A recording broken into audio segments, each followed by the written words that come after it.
할렐루야. 아멘. 네, 우리 한 주 동안 다 잘 지내셨나요? 아멘.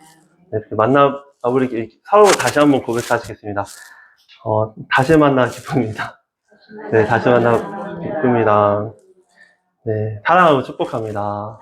사랑하고 축복합니다. 네, 계속 뵙고 싶습니다. 계속 뵙습니다. 아멘. 이것이 주님의 마음이 아닐까 싶습니다. 우리를 보고도 또 보고 싶고, 그리고 계속 보고 싶고, 너무나도 사랑하셔서 항상 함께하고 싶으신 것이 하나님의 마음이 아닐까 싶습니다. 그래서 그런 마음으로 함께 그런 고백을 하게 되었습니다. 오늘은 더 나은 삶은 없는가라는 말씀으로 나눌 텐데 은혜 받으시기 바랍니다. 이번 주 인스타그램에서 죄송해요. 이게 먼저 나와가지고 오랜만에 하다 보니 떨렸나봐요. 네.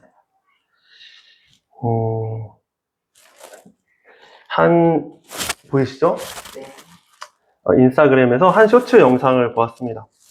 거기서 이런 이야기가 나오고 있었습니다. 바로 무엇이었냐면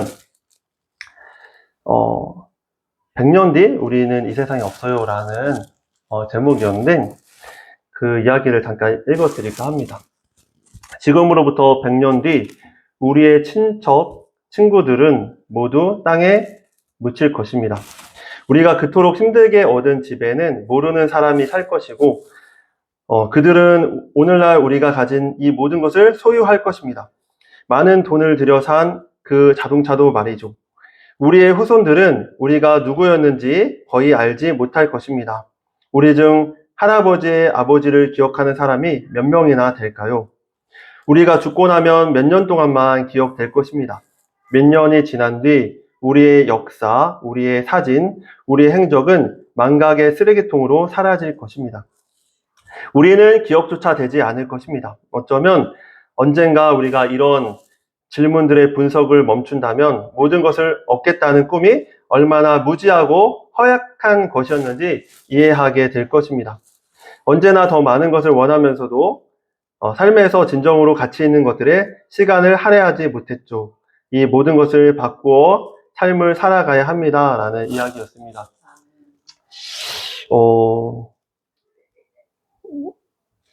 여러분, 징기스칸을 아시죠? 징기스칸은 가장 많은 영토를 정복한 지배자로 알려져 있습니다. 그 동아시아를 다 점령했고요. 그리고 심지어 그 동유럽과 러시아까지 제패한 엄청난 땅을 지배한 정복자였죠. 그러나 이러한 징기스칸도 로마의 유럽 대륙을 통일하려 했던 로마의 많은 황제들이나 또 알렉산더 대왕, 나폴레옹 등과 같은 이러한 많은 제국의 황제들도 결국 다 죽음을 맞이했다는 것을 우리는 다 알고 계시지 않습니까? 이처럼 인간의 삶이 참 허망함을 보여주는 것이죠.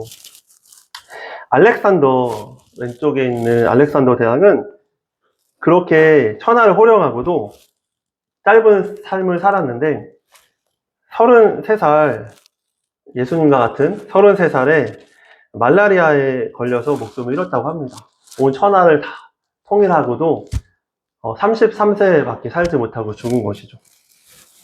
나폴레옹도 51세에 한 섬에서 쓸쓸히 죽음을 맞이했다고 합니다. 병으로 인해서 전염병으로 인해서 사람들이 오지 못해서 혼자서 그렇게 죽음을 맞이했고, 징기스칸은 조금 길게 65세를 살았는데 그의 묘지가 발견되지 않을 정도로 허망한 죽음을 맞이했다고 합니다.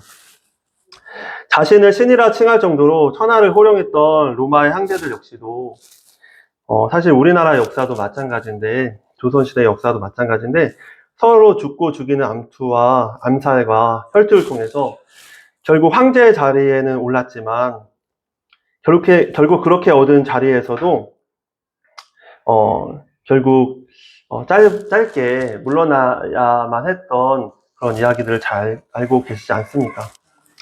기독교인들을 죽이려고 그렇게 박해하고 로마를 자신의 신처럼 호령했던 네로 황제 경우에는 그가 황제의 자리에 오른 지 불과 14년 만인 그의 나이 겨우 31세에 자살로 생을 마감하였다고 합니다. 여러분, 어쩌면 오늘날도 이 사람들처럼 수많은 사람들이 그럼에도 불구하고 헛된 욕심에 명예와 돈과 권력을 쟁취하기 위해 살아가고 있지는 않나 생각을 해봅니다. 제가 기도를 하는데 거기 세계 기도 제목 중에 하나에 그 중국에 대한 기도 제목이 긴급 기도 제목이 올라왔더라고요. 그 기도 제목 중에 하나가 뭐였냐면 중국의 시진핑 주석이 자신을 우상화하기 위해 자신의 업적을 기록한 교과서를 중국 전역과 홍콩과 마카오 등지에 실어서 자신의 이름을 높이려고 한다라는 것이었습니다. 그래서 그걸 위해서 기도하자라는 기도 제목이었습니다.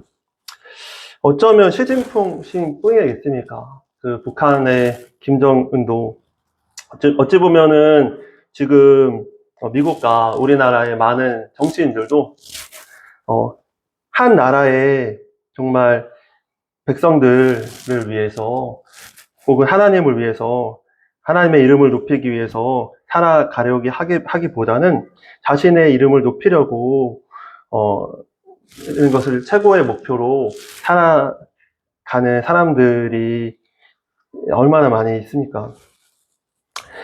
하지만 여러분, 이러한 자신을 높이려고 하는 그런 사람들의 역사는 우리가 역사를 통해 그 끝이 얼마나 험한 것을 우리가 잘 알고 있는 것이죠. 그런 의미에서 오늘은 진짜로 가치 있는 삶이란 무엇인가, 우리의 삶에 있어서 더 나은 삶은 없을까 고민해보는 시간이 되었으면 좋겠습니다. 많은 사람들은 질문을 합니다. 어떻게 하면 더 나은 삶을 살 것인가?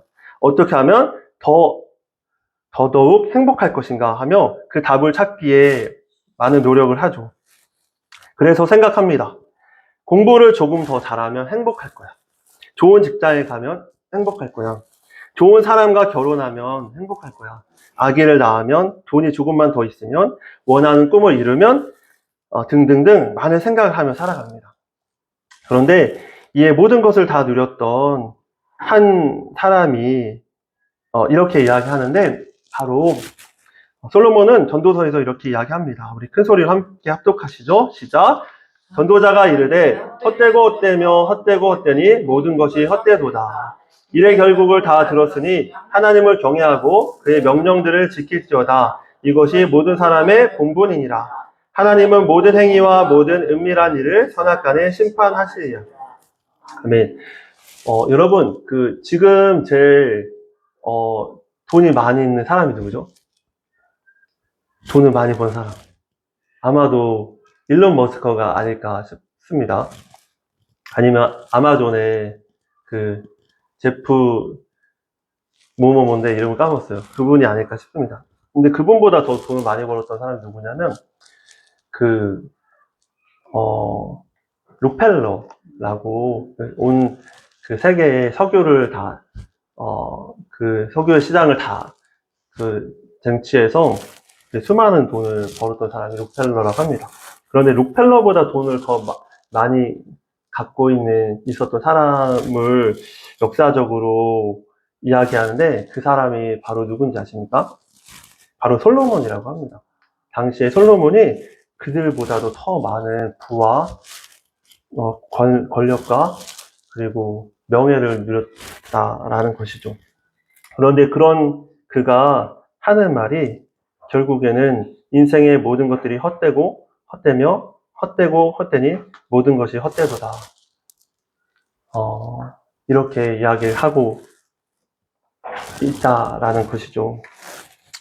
저는 어릴 적 수능만 끝나면 인생의 고민이 다 끝날 줄 알았습니다. 왜냐하면 선생님들이 혹은 뭐 어른들이 하는 말씀들이 대학만 가라. 그럼 자유롭게 살 수 있게 될 것이다. 이런 이야기를 하셨기 때문입니다. 그래서 저희 목표는 20살이 되는 거였습니다. 빨리 수능을 끝내고, 이 지긋지긋한 공부를 끝내고, 진짜 내가 원하는 대학에 가서, 나의 꿈을 펼쳐보리라, 이런 생각을 하였죠. 그런데, 문제가 있었습니다. 대학을 가니, 공부가 끝날 줄 알았던 그 공부가 계속 되었다라는 것이죠. 여인걸 대학에 가서는 더욱더 인생의 고민을 더 많이 하게 되었고, 또 공부도, 시험도, 수능은 여러분들 잘 아시겠지만, 객관식이 나와요. 찍기라도 가능한데, 대학에 가면은 찍기가 불가능하다는 것을 나중에는 알게 되었습니다. 왜냐하면, 다 주관식이기 때문이었죠. 주관식이 그냥 주관식이 아니라 한 줄로 쓰는, 답을 쓰는 주관식이면 좋겠는데, 대학 시험은 배웠던 그 책에 있는 내용을 다 머릿속에 집어넣어서 그걸 가지고 내 생각을 풀어서 쓰는 논술이었던 거예요. 그래서 시험 문제에 답이 한 바닥을 채워야 하는 엄청난 무서운 시험이라는 걸 알게 되었죠. 그래서 대학교 때 목표는 빨리 대학을 졸업하는 거였습니다. 그런데 더 문제는 뭔지 아십니까? 대학교보다 더 심한 대학원이 있었더라고요. 대학원을 마치면 끝날 줄 알았는데, 대학원에 가서도 인생의 고민이 끝나지 않아 자격증 시험들을 보게 되었고, 자격증 시험은 더 힘든 시간이라는 걸 알게 되었어요. 그렇게 시험을 보면서, 내 인생의 시험은 언제나 끝나나, 내 인생의 공부는 언제나 끝나나 하는 생각을 했었답니다. 그때 깨달은 한 가지가 있어요. 인생의 문제와 인생의 시험은 내가 죽어야 끝난다라는 것을 알게 되었습니다. 저번 주쯤 세바시 유튜브 채널에서 전 KBS 아나운서였던 이혜성 아나운서의 영상을 보게 되었는데, 그 제목은 인정 중독에서 벗어나는 법이었습니다. 이혜성 아나운서도 인생을 살면서 항상 따라왔던 생각이 있었답니다. 그것이 무엇이었냐면, 대단하잖아요. 그죠? 얼굴도 예쁘고, 공부도 전교 1등에, 서울대 출신의 KBS 아나운서면 대단한 사람인데, 이 사람이 항상 자기에게 따라왔던 것이 있었대요. 그것이 무엇이었냐면, 나는 늘 부족하다. 나는 늘 부족하다라는 생각이 들어요. 이 정도면은 넘치잖아요. 그죠? 넘치는데 자기는 늘 부족하다라는 생각을 갖고 살았대요. 바로 자기 스스로 기준에 못 미쳐서 충분하지 못하다라는 생각이었답니다. 그래서 항상 공부 잘하는 친구들을 보며 자신의 존재가 여러 가지로 충분치 못하다라는 생각을 했었답니다. 그래서 그 친구들을 이기려고 중고등학교 때 다른 친구들에게 뒤처질까봐 항상 편히 자질 못하고 집에 가서도 4시까지 공부했는데, 4시까지 공부한 이유가 뭐냐면, 자기는 어떻게든 공부를 안 하면은 죽을 것 같았대요. 그래서 항상 집에 책상에 앉아서 형광등을 켜놓고 앉아서 공부를 했었다라는 겁니다. 그런데 우리는 보통 말리잖아요. 공부하지 마. 공부를 해라 그러잖아요. 근데 여기에 아버지는 걱정되잖아요. 그래서 말려서 그래도 늦어도 4시까지, 새벽 4시 전엔 자라. 그래서 4시에 잤다고 합니다. 잠도 어떻게 잤냐면, 우리는 침대에서 편안하게 누워서 자잖아요. 그죠? 그리고 사실은, 아침이 밝았는데도 불구하고, 저녁인 것처럼 계속 잠을 자는데, 이분은, 뭔가 잠을 편하게 자면은, 침대에 누우면은 못 일어날까봐 책상에서 엎드린 채로 이렇게 중고등학교를 집에서 책상에서 엎드린 채로 잠을 자요. 편안하게 침대에서 자본 적이 없다고 합니다. 점심시간에 다른 친구들, 점심시간에는 급식줄이 막 길잖아요. 붐비잖아요. 공부를 해야 되니까 점심시간에 다른 친구들이 점심을 다 먹고 난 다음에 급식줄이 조금 줄어들었을 때 우리는 보통 빨리 달려가잖아요. 그래서 빨리 먼저 먹으려고 빨리 달려가는데 이분은 다 먹고 나서 줄이 줄어들었을 때 기다려서 빠르게 밥을 먹고 다시 공부하러 가고, 그리고 정거장에서 버스를 기다릴 때도 정거장에서 문제집을 가지고 문제를 풀고 그런 게 살았다라는 것이죠. 학교에서 입시 스트레스로 편두통이 와서 양호실에 가야 하는데 중간에 나오면은 그때 선생님이 하시는 말씀이 시험에 나올까봐 두려워서 아픈데도 불구하고 빨리 처방만 받고 교실로 뛰어가는 것이 그렇게 생활을 하셨다는 것이죠. 그런데 서울대 경영학과에 그렇게 입학을 했는데 그럼 행복했을까요? 이번 말씀으로 행복하지 않았답니다. 그렇게 힘들게 해서 어떠한 목표를 이루면 행복할 줄 알았는데 저처럼 수능을 끝나고 나서 저도 아시겠지만 진짜 열심히 공부를 하잖아요, 사실은. 근데 자신의 최선을 다해서 공부를 하잖아요. 그리고 나서 저도 대학교에 들어가면은 뭔가 행복할 줄 알았는데 정말 공허하더라고요. 허무하고 공허하더라고요. 왜냐하면 그때는 어떤 목표를 이루기 위해 바쁘게 막 열심히 뭘 이루기 위해서 공부를 했으니까 그것들이 허무함이나 약간 공허함이 채워졌는데 그게 다 끝나니까 내 목표가 다 사라졌잖아요. 그리고서 뭘 해야 될지 모르겠는 거예요.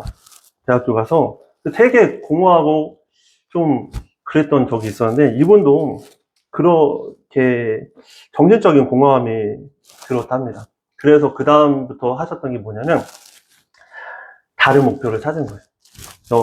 다른 친구들이 하는 말에 이제 대학교 가면은 예뻐져야 된다. 그래서 열심히 외모를 가꾸고 몸매를 가꾸기 위해 헬스장을 끊고 다이어트 등 하면서 또 닭가슴살과 그 있잖아요. 최소한의 탄수화물을 먹으면서 금욕적인 생활을 또 했답니다. 그리고 대학교 졸업 시즌에는 남들이 보이기에 좋은 직장을 갖기 위해서 KBS 아나운서라는 좋은 직업을 갖기 위해서 열심히 달렸다라는 것이죠. 그런데 이분 말씀에 돌아보니 그것들의 좋음의 기준이 내가 정한 것이 아니라 남들이 좋다고 하는 기준을 따라갔었고 그렇게 외롭고 불안했던 시간들을 견디며 버텼던 깨달음의 한 가지가 바로 이 질문이었다라고 합니다. 바로 삶에서 진짜로 중요한 가치란 무엇일까라는 질문이었다라는 것이죠. 여러분, 어쩌면 우리도 이렇게 살아가지 않나요? 제가 좋아하는 채널 중에 K파더라는 채널이 있습니다. 꼭 한번 보세요. 재밌어요. 이 채널은 예전에 개그 콘서트의 개그맨이었던 박성호라는 그 개그맨이 나와서 재밌는 영상을 소출하는 내용인데 재밌기도 하지만 소소한 감동도 있어서 그리고 약간 공감이 되더라고요. 옛날 우리 아버지 시대에 고생하셨던 그분의 약간 컨셉으로 해서 이야기를 하는데 약간 공감이 됐어요. 그래서 재밌게 봤는데 그 중에서 이 K파더 이분이 성공의 기준이라는 영상이 있어서 재밌게 봤는데 거기서 K파더가 생각하는 성공의 기준에 이렇게 이야기를 하시더라고 합니다. 첫 번째, 제가 읽어드릴게요. 첫 번째, 10대는 좋은 부모님을 만나면 성공한 것이다. 20대는 좋은 대학을 나오면 성공한 거고, 30대는 연봉이 높으면 성공한 거고, 40대는 좋은 집에 살면 성공한 거고, 50대는 자랑할 만한 자식이 있으면 성공한 거고, 60대는 직업을 유지하고 있고, 일이 있으면 성공한 거고, 70대는 허리로 서 있으면 성공한 거고, 80대는 와이프가 밥 차려주면 성공한 거고, 90대는 두 발로 서 있으면 성공한 거랍니다. 100세 때는, 마지막 100세 때는 그러면 어떤 게 성공하는 거라고 하는지 아십니까? 100세는 그냥 성공이랍니다. 네. 공감하시나요? 공감하시죠? 그런데 사실은 이것이 사실은 세상적 기준이잖아요. 그죠? 그래서 공감이 되는 이유는 사실은 우리도 성공의 기준을 이렇게 생각하기 때문에, 성공의 기준이 남들과 비교할 때 내가 조금 더 나으면 성공이라고 생각하기 때문에 이것에 우리 공감하고 있는 것이 아닐까 하는 생각을 해봅니다. 그런데 성경에서 말씀하시는 성공의 기준은 다르죠. 남들보다 내가 조금 나으면 성공한 것이 아니라 남들보다 연봉이 높으면, 남들보다 자랑할 자식이 있으면, 남들보다 건강하면 이것이 아니라 다른 기준을 말씀하고 계시잖아요. 그래서 오늘은 그 이야기를 해볼까 합니다.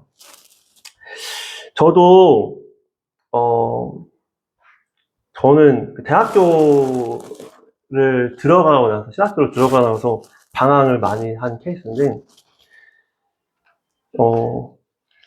대학교에 들어가서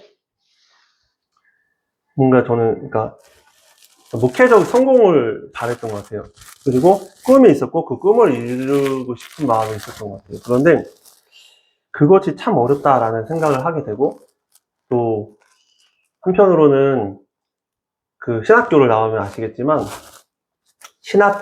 대학교를 나오고 대학원을 나오고 나서, 대학원을 나왔잖아요. 대학원을 나오고서 그 교회에 들어가면은 첫 월급이 얼마냐면 최저임금보다 작아요. 최저임금보다 한 10만 원, 20만 원 작아요.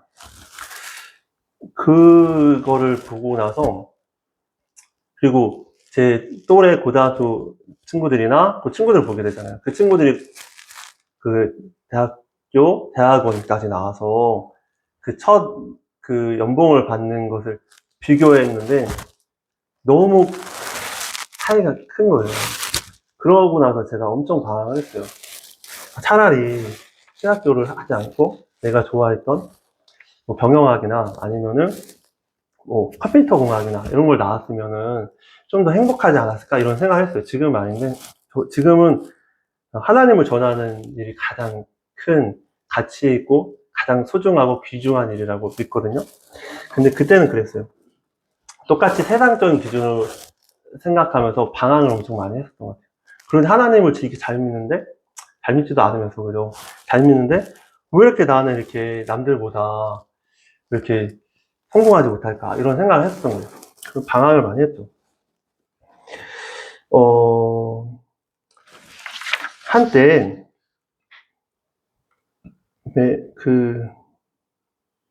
그죠? 마약을 탐닉했던 배우 중에 러셀 브랜드라는 분이 있어요. 근데 이분이 지금은 이렇게 크리스찬으로, 그러니까 회심을 본인이 했다라고 이야기하는데, 자신의 진짜 문제는 마약과 술이 아니라 현실이라고 말을 했습니다. 마약과 술을 접했던 사람이거든요. 마약과 술을 하는 이유가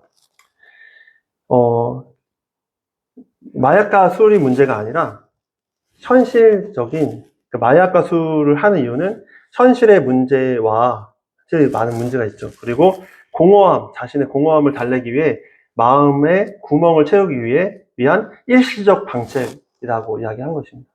그러니까 공허함이 있었다는 것이죠. 그런데 여러분, 예수님은 이렇게 우리에게 말씀하십니다. 큰 소리를 읽어볼게요. 시작. 예수께서 이르시되 내가 곧 길이요 진리요 생명이니 나로 말미암지 않고는 아버지께로 올 자가 없느니라. 도둑이 오는 것은 도둑질하고 죽이고 멸망시키려는 것뿐이요 내가 온 것은 양으로 생명을 얻게 하고 더 풍성히 얻게 하려 하는 것이라. 나는 선한 목자라. 선한 목자는 양들을 위하여 목숨을 버리거니와 내가 내 목숨을 버리는 것은 그것을 내가 다시 얻기 위함이니 이로 말미암아 아버지께서 나를 사랑하시느니라. 아멘. 여러분, 예수님은 그런데 이렇게 말씀하십니다. 공허함과 마음의 허전함을 갖고 사는 많은 사람들에게 내가 생명의 떡이다, 내가 길이다, 내가 진리다, 내가 생명이다 라고 말씀하시는 것이죠. 이 말은 오직 예수님만이 모든 사람들의 마음속에 있는 깊은 목마름과 갈증과 갈망을 채워주실 수 있는 유일한 분이시다라고 자신을 소개하셨던 것입니다. 여러분, 우리 함께 고백하실까요? 예수님만이 예수님만이 우리의 우리의 영적인 목마름과 영적인 목마름과 영적인 굶주림을 영적인 굶주림을 채워주실 수 있는 채워주실 수 있는 유일한 분이십니다. 유일한 분이십니다. 아멘이시죠? 여러분, 그런데도 우리가 교회에 나오지만 때로는 그 갈증이 온전히 채워지지 않는 느낌도 받습니다. 또 여전히 내 삶의 문제는 그대로인 것 같고 변화되지 않는 것 같고 그런 느낌이 드실 수도 있습니다. 그런데 그럼에도 불구하고 교회에 나오지만 여전히 갈증이 있는 것 같은 느낌. 지금 예배를 드리면 은혜 받다가도 세상에 나가면 다시 힘들어지는 느낌이 들 수도 있죠. 저도 그랬으니까요. 그런데 제가 방황하면서 깨달은 진리는 무엇이었냐면 그럼에도 불구하고 오직 예수님만이 답이다라는 깨달음이었습니다.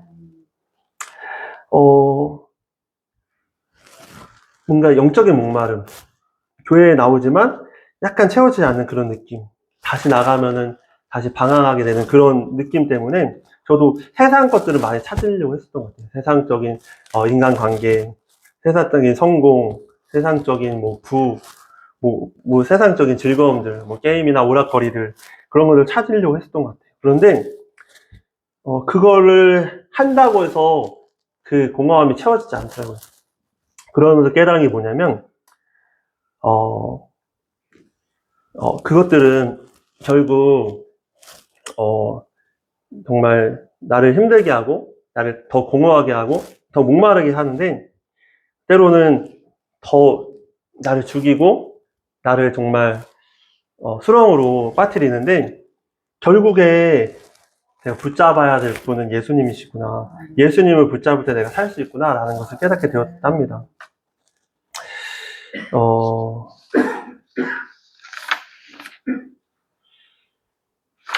제가 공허했었고 방황을 했었다고 했잖아요. 그래서 직업을 찾고 그러면서 여러 가지 목적이 있었는데 사회복지를 공부하게 되고 그래서 뭔가 아이들이나 그런 것들을 위해서 아이들 도와주면서 실질적인 도움을 채워주면서 같이 목회를 하면 좋지 않을까 생각해서 제가 아동센터에 들어가게 되었거든요. 그런데 한 3년 정도 하니까 좀 쉽지 않더라고요. 좀 쉬고 싶다라는 생각에 쉬게 되었어요. 그런데 그때 당시에 제가 쉬면서도 생계를 위해서 일을 해야 됐기 때문에 대리기사로 잠깐 한 3개월 정도 일했던 적이 있었거든요. 그런데 그때 한 사람을 만났었습니다. 여러 사람 중에 한 사람 만났었는데 한 20대 초반이 되는 청년이었어요. 그 청년의 목적지는 부천에 있는 칵테일 바였습니다. 물어보니까 거기서 일을 한다고 하더라고요. 남자였어요. 근데 그 사람의 목표가 뭐였냐면 거기서 돈을 많이 벌어서 자신의 칵테일 바를 차리는 것이 목표였습니다. 그래서 최대한 돈을 많이 벌 수 있는 일을 하기 위해서 그곳에서 일을 한다고 하더라고요. 열심히 돈을 모으고 있다고 하였습니다. 그런 많은 사람들을 만났죠. 여러분, 어쩌면 세상적인 성공의 기준을 가진 사람들은 이렇게 최대한 돈을 많이 벌어서 자신의 꿈을 이루기 위한 목표로 살아가고 있지 않겠습니까? 그런데 성경에서는 그것이 답이 아니라 라고 말씀을 하고 있는 것입니다. 여러분, 짐 캐리라는 배우를 아시죠? 약간 마스크맨으로도 나오고, 이거는 그 브루스 올마이어티라는 영화 속의 한 장면인데, 이분이 몇 년 전에 크리스찬이 되셨어요. 그러면서 그가 이렇게 이야기했습니다. 나는 모든 사람이 그들이 꿈꾸던 대로 부자가 되고 유명해졌으면 좋겠다. 그래야 그것이 진정한 답이 아니라는 걸 알 수 있을 테니 말이다. 그러니까 최고의 배우로 인기를 다 누렸음에도 불구하고 그때 깨달은 것은 공허함이었다는 것이죠. 그것이 참된 목표가 아니었으니까. 어떤 사람들은 부와 명예를 원하고 또 어떤 사람들은 사람들과의 관계나 직업, 돈 등을 통해서 행복을 찾기를 꿈꾸죠. 그러나 여러분, 그것들이 좋긴 하지만 인생에 그게 다가 아니다라는 느낌이 들었던 적이 있지 않습니까? 돈을 더 많이 버는 목적, 사람들과의 좋은 관계를 맺는 목적, 좋은 직업을 갖는 목적이 그 또 다른 무언가를 하기 위한 힘을 우리가 내면 속에서 느끼고 있지 않습니까? 저번 주 금요일 기도회 때 엔돌핀 박사님으로 유명한 이상구 박사님의 간증의 영상을 보았습니다. 거기서 이상구 박사님의 예수님을 믿기 전 미국에 이민을 가셔서 최고의 목표가 무엇이었다는지 아십니까? 바로 대학 동문들 중에서 제일 먼저 벤츠를 사는 거였다고 합니다. 그래서 벤츠를 샀대요. 돈을 많이 벌어서, 경험이 잘 돼서 벤츠를 샀대요. 그래서 너무 신나게 미국 도로를 차를 타고 가는 거죠. 그런데 문제가 뭔지 아십니까? 미국 사람들은 자신의 벤츠에 별로 신경을 쓰지 않더랍니다. 관심이 없더래요. 그래서 이 사람이 평소에 정말 동문회 가는 것이 별로 안 좋아하는데, 동문회 가면 자기 자랑 하잖아요. 그러니까 가기를 싫어하는데, 벤츠를 자랑하고 싶어서 너무 동문회가 가고 싶더랍니다. 그래서 동문회에 갔는데, 마침 그때 동문회가 열린 계절이 겨울이어서 금방 깜깜해져서 자기 주차장에 벤츠를 세워놨는데 자기 벤츠가 안 보이더랍니다. 그래서 문제가 뭐냐면, 그래서 누군가가 알아줘야 되잖아요. 그래서 제일 먼저 사람들에게 자랑하려고 벤츠를 타고 동문회 거기 열리는 곳에 주차장에서 딱 기다리는데, 아는 사람이 올 때까지 벤츠 안에 앉아서 계속 기다렸다는 것이죠. 그러니까 30분 정도 기다리는데, 주차장 자기 뒤에 차에 한 사람이 주차를 하더랍니다. 그래서 누군지도 모르고, 문을 딱 열고, 그 사람에게 손짓을 하면서 아는 척을 했다라는 것이죠. 다행히 자기 동문이었다라는 것이죠. 그렇게 해서, 이 새끼, 벤츠 샀다고 막 자랑해서 그렇게 같이 들어갔는데, 고마운 거는 그 친구가 막 속쓰려 하면서, 자기는 벤츠를 못 샀으니까 속쓰려 하면서, 죄송해요. 이분 말씀이, 이 새끼 벤츠 샀다고, 이 새끼 벤츠 샀다고, 친구들한테 막 다 자랑을 하더래요. 막 홍보를 해주더래요. 그래서 얼마나 고마운지. 그리고 또, 그러면서도 이분이 얘기하신 게, 예수님을 믿기 전에는, 참 지금은 후회스러운데, 이 새끼 벤츠 샀다고, 이 새끼 벤츠 샀다고 하면서, 속쓰려 하는 그 친구의 모습을 보는데 너무 희열이 느껴지더라고요. 자신의 목표는, 어렸을 때, 예수님 믿기 전의 목표는, 그렇게, 벤츠를 사는 것. 그래서 그걸 자랑하는 게 인생의 목표였다라는 것이죠. 친구가 갑자기 근데, 속이 안 좋은지 화장실을 가더랍니다. 근데 한참을 안 들어오더랍니다. 그래서 계속 그 친구가 언제 화장실에 나오나, 그거를 계속 보게 되었다라는 것이죠. 그러면서 이상구 박사님이 이것이 바로 세상 자랑이었다라고 이야기를 하셨습니다. 그러면서 이제 예수님 믿는 우리는 세상 자랑을 다 버렸다라고 고백하는 자들이 아니냐고. 지금은 그런 것들을 자랑하기 위한 목적으로 살아왔던 자신의 삶이 너무 후회가 된다라고 하셨다라는 것입니다. 여러분, 세상의 즐거움, 세상의 자랑을 위해서 사는 삶보다 더 나은 삶은 없는 것일까요?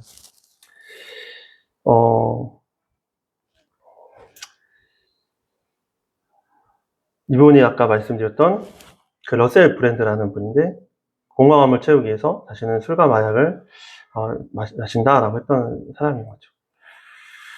예수님께서는 그런데 그것이 아니다. 내가 너에게 마르지 않는 생수를 주겠다라고 말씀하셨던 것입니다. 다시 한번 외쳐볼까요? 시작. 예수께서 이르시되 나는 생명의 떡이니 내게 오는 자는 결코 줄이지 아니할 터지요 나를 믿는 자는 영원히 목마르지 아니하리라. 내가 주는 물을 마시는 자는 영원히 목마르지 아니하리니 내가 주는 물은 그 속에서 생수가 사는 샘물이 되리라. 또 내게 말씀하시되 이루었도다. 나는 알파 오메가요 처음과 마지막이라. 내가 생명의 생수를 목마른 자에게 값없이 주겠다. 이렇게 말씀하셨던 것이죠. 여러분, 록그룹 퀸의 리더였던 프레디 머큐리를 잘 아시죠?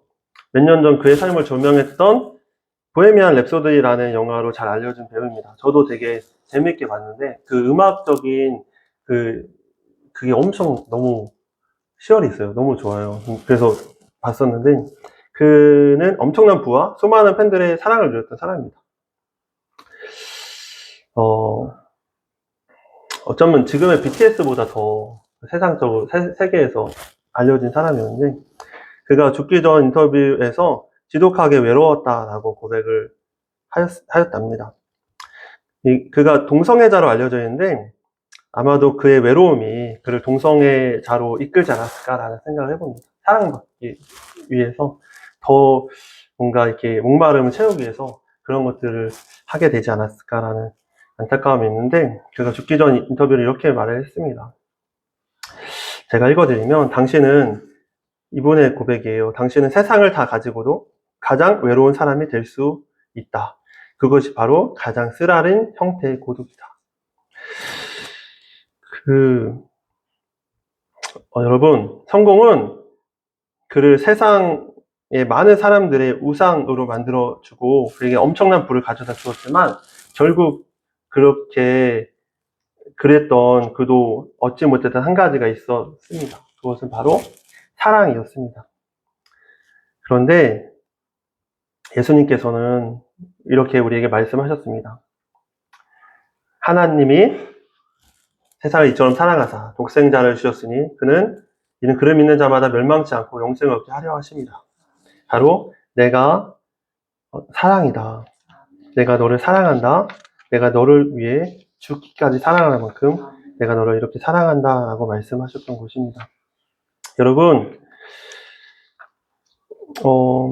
세상을 바라보면 세상의 가치를 바라보며 살아가면 우리가 목마를 수밖에 없습니다.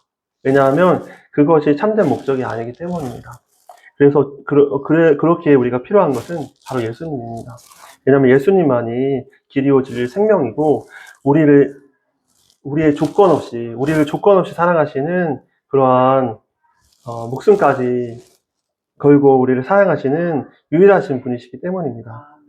여러분, 우리가 그 하나님을 우리가 알아갔으면 좋겠습니다.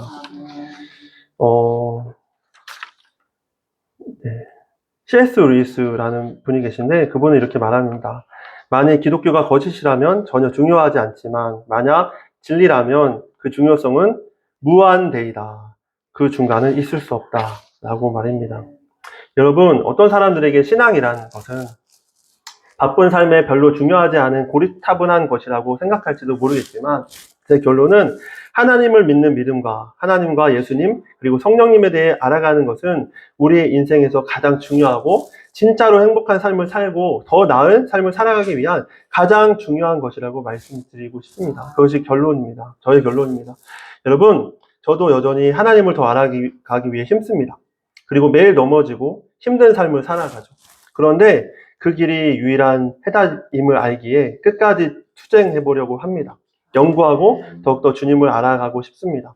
그런 의미에서 우리 교회에서 하고 있는 모든 것들이 그런 한 가지 목표, 주님을 알고 주님을 알리고자 하는 그런 목표, 진짜로 하나님을 알기, 그래서 우리 삶의 주님의 회복과 은혜를 경험하게 하기 위해서 나아가기 위한 여정드림을 기억하시고 함께 주님을 더욱 알고 주님을 오해했던 모든 것들이 명확하게 회복되어서 우리 삶의 진정한 평안과 기쁨이 날마다 넘치는 삶을 살아가게 되었으면 좋겠습니다. 다 같이 기도하시겠습니다.